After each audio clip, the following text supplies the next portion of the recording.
There was once a girl named Haneen. Her life used to be tied to a phone, almost like a vein. The buzzing of a notification would ripple through her chest. The glow of the screen was the first light she saw at dawn, and the last before she closed her eyes. She thought she was living, but in reality, she was scrolling through shadows. At first, she didn't realize how much it consumed her. Hours melted like ice under the sun. Her mind felt busy but empty.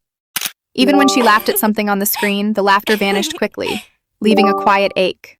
But one day, there was a crack. Maybe it was when she saw her younger brother tugging her sleeve, saying, "Sister, you're always looking there, not me."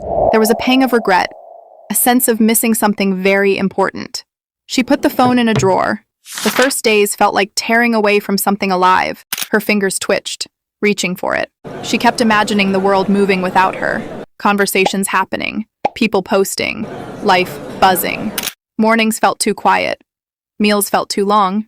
Even walking in her room felt odd, like her hand should be holding something glowing. But slowly she began to experiment. She started noticing the wind tapping the window, the sound of her own breath when she recited Quran, the texture of the paper when she opened an actual book.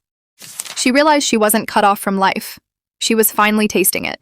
In a world where everyone seemed to hold their phone like a second pulse, she became different. She walked without it in her hand, and people stared, almost uneasy, as if she were missing something essential.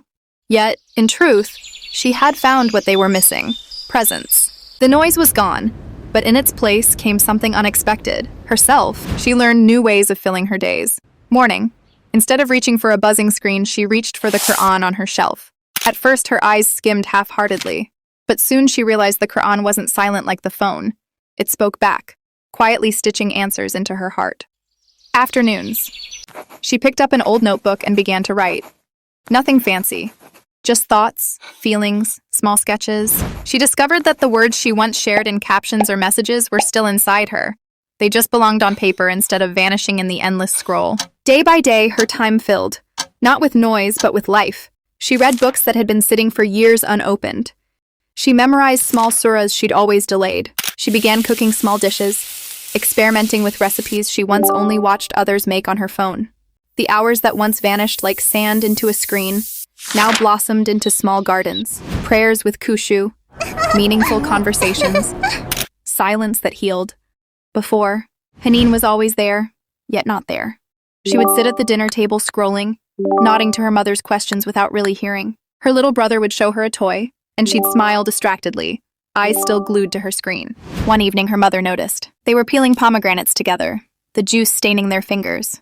Haneen looked up suddenly and asked, "Mama, how did you used to spend evenings when you were my age?" Her mother paused, surprised. "No one ever asks me that," she said with a soft laugh, then began telling stories, how they'd sit by a kerosene lamp, how neighbors would drop by unannounced, how silence was never awkward, but warm. For the first time in years, her mother's words weren't competing with the blue glow of a phone. Haneen's eyes were steady on her mother's, and in that moment, her mother thought, "She's finally here." Her little brother, Ahmed, 7 years old, used to tug her sleeves only to be waved off. Not now, later.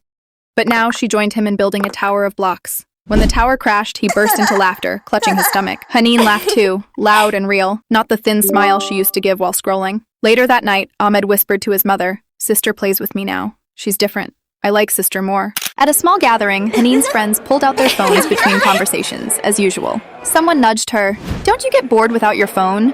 Haneen smiled. "No," she said softly. "I was bored when I had it." When one friend started telling a story, Haneen leaned forward, eyes wide, listening with her whole presence. The friend faltered mid-sentence, blinking. She wasn't used to being heard like this. Slowly, the others lowered their screens, almost embarrassed by how much attention Haneen's silence carried. "This was my story. I don't want you to just watch this and think, 'Nice story.' I want you to walk with me, to step into this journey yourself. Don't let this be just another video you scroll past and forget. Get up. Make a change. Not tomorrow, not even 5 minutes later. Right now." If you want to live this realistically, let me share with you the realistic steps that carried me through. Step 1. Sit with silence. Instead of running from boredom, actually listen to your thoughts. Write them down, pray about them, or just notice them. Step 2. You need to replace, not just remove. Instead of saying, "I won't touch my phone," plan. Quran reading. Morning, journaling or drawing. Afternoon, walking, cooking. Evening, family conversation, Night. Create small rituals. Let your hands create, cook, draw, garden, sew, even organize a shelf. Light a candle while writing. Sit on the balcony with tea at sunset. Have a phone-free basket and leave it aside during meals. Step 3.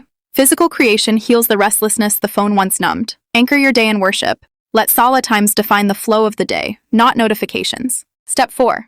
Turn boredom into creation. When you feel restless, you create. Draw, bake, write, memorize. And you don't let boredom chase you back to screens. And finally, the last step. Allow the craving, but don't give in. When you miss your phone, let me say this to you. This feeling will pass, and what it leaves behind is freedom.